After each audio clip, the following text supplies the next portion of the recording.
O Senado decidiu transferir para o dia 17 a votação sobre o afastamento do tucano Aécio Neves do mandato de senador, como determinou a primeira turma do Supremo Tribunal Federal.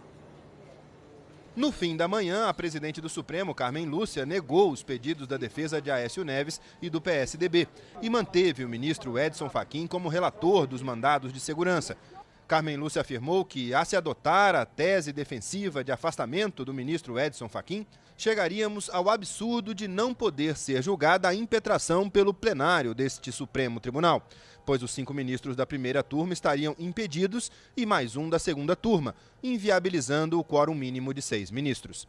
Aécio tentava suspender o afastamento de seu mandato e o recolhimento domiciliar noturno até que o Supremo decida na semana que vem se o Congresso pode reavaliar medidas cautelares contra parlamentares. O senador segue em casa cumprindo a decisão judicial. No meio da tarde veio a decisão de Fachin. O ministro considerou incabível a ação. Afirmou que o senador ainda pode apresentar recurso para esclarecer eventuais pontos da decisão da primeira turma e que, nesse recurso, pode pedir efeito suspensivo, mas que mandado de segurança é para proteger direito líquido e certo, desde que não seja contra a decisão do tribunal. Em que pesem as razões apresentadas pelo impetrante Aécio Neves, o ato impugnado na presente ação não é de órgão ou autoridade submetida à jurisdição do tribunal, porquanto os órgãos fracionários desta corte, nos limites de sua competência, atuam em nome do próprio tribunal. Em relação ao pedido do PSDB para suspender o afastamento, Fachin decidiu ouvir a Advocacia Geral da União e deu prazo de 72 horas. Enquanto o Supremo mantinha Aécio afastado em recolhimento domiciliar noturno, aqui no Senado havia a expectativa de uma reunião de líderes que não se confirmou. E alguns senadores se revezavam em discursos pedindo que o plenário analisasse logo o caso de Aécio. Era mais pressão para decidir sem esperar pelo julgamento do Supremo.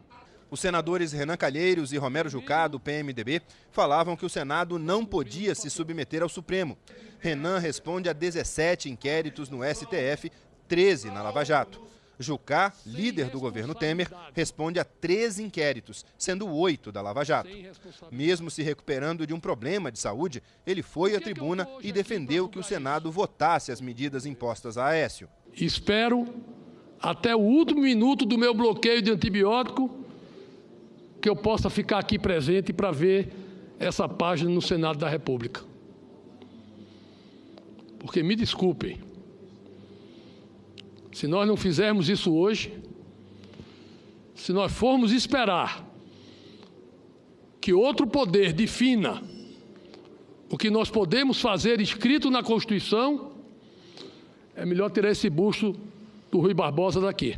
Às 5h30 da tarde, o presidente do Senado entrou no plenário e anunciou que havia requerimentos sobre a mesa pedindo que o plenário não votasse hoje se Aécio deveria continuar afastado e obrigado a permanecer em casa à noite. Era o resultado de uma articulação entre o próprio presidente do Senado e a presidente do Supremo para afastar o risco de uma crise institucional. A presidência informa que foram apresentados vários requerimentos de adiamento da discussão da votação. A discussão esquentou. O senador Jader Barbalho, do PMDB, disse que não fazia sentido adiar a votação, já que a urgência tinha sido aprovada. O Supremo não escreve, ele apenas interpreta a Constituição da República. Quero dizer, portanto, a Vossa Excelência, com todo respeito aos requerimentos apresentados, o Senado não pode absolutamente passar um atestado na tarde e início de noite de hoje de que nós não somos mais um poder, e um poder erigido e sustentado pelo voto popular. O senador Cristóvão Buarque, do PPS, que entende que o Senado deve esperar pelo julgamento do Supremo, pediu diálogo. Cada um de nós tem suas funções. Nós fazemos leis. Eles interpretam e julgam de acordo com essas leis. Nem o Supremo é maior do que o Senado, nem o Senado é maior que o Supremo. Mas a República é maior do que nós dois. E para isso nós dois temos que nos encontrar e não confrontar. Por isso, enquanto se decide, é o Supremo que interpreta.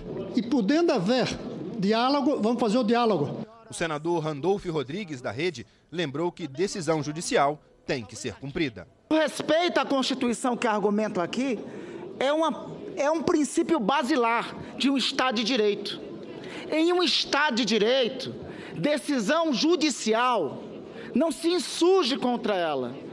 Decisão judicial se cumpre e o mecanismo correto de se insurgir contra a decisão judicial é o devido recurso judicial na instância judicial cabível. É assim que é no Estado de Direito. Boa noite a todos. O Senado discutiu por mais de 3 horas o requerimento que pedia o adiamento da votação sobre a decisão do Supremo de afastar o senador Aécio Neves do mandato e determinar o seu recolhimento domiciliar noturno. Ao longo da sessão, 7 senadores se manifestaram a favor da votação hoje e 14 senadores subiram à tribuna para defender que a Casa adiasse essa votação e esperasse que o plenário do Supremo decida se o Congresso pode ou não rever medidas cautelares tomadas contra parlamentares, como esse recolhimento noturno de Aécio Neves. Bom, esse julgamento no Supremo Tribunal Federal está previsto para o próximo dia 11 de outubro. E terminado aqui todo esse debate, o presidente da Casa, senador Eunício Oliveira, falou ao plenário e anunciou a votação do requerimento de adiamento. E disse que essa votação seria feita de forma nominal, que é quando os senadores têm o seu nome exposto no painel do Senado ao lado do seu voto. E assim foi feito. Bom, aberta a votação, 50 senadores votaram a favor do adiamento e 21 contra. Isso significa que o plenário do Senado decidiu adiar a votação sobre a decisão do Supremo de afastar o senador Aécio Neves e determinar o seu recolhimento noturno para o próximo dia 17 de outubro. Sandra, Heraldo.